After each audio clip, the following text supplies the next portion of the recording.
I'm going to take you live back to Thank Canberra you. now. Bridget Archer, the lone Liberal MP, is speaking in the House. I say lone Liberal MP because she is the only one expected to cross the floor and vote with Labor and the crossbench to censure the former Prime Minister Scott Morrison. Let's listen now to her justification for that. To sit quietly now would be hypocritical, and I firmly believe we should be intentional in the actions we take to ensure that we do not let this happen again. Governments of all levels were faced with making tough decisions when the pandemic began and to take hold almost 3 years ago.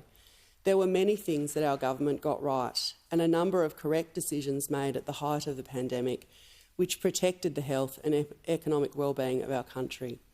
We did fare so much better than many other developed countries due to measures implemented by the government in the midst of the pandemic. And the member for Cook is to be commended for much of his pandemic leadership in Australia.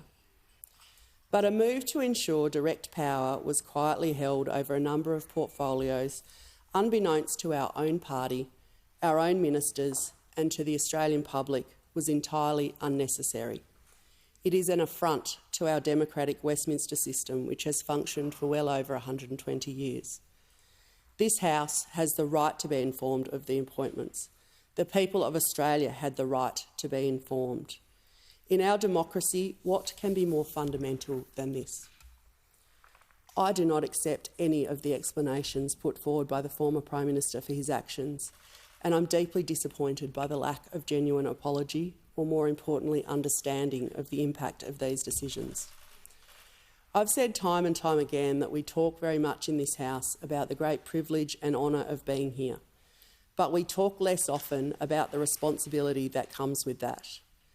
There is a great privilege that comes with being the Prime Minister, but with that comes great responsibility and accountability, which you can't have without transparency. It might be a shock to some who sit here from all sides, but this is not a game. There are things that sit above the cut and thrust of politics, and this censure motion goes to our system of democracy.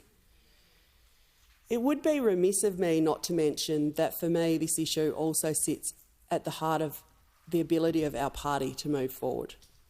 This is a clear opportunity for a line to be drawn and to move in the right direction.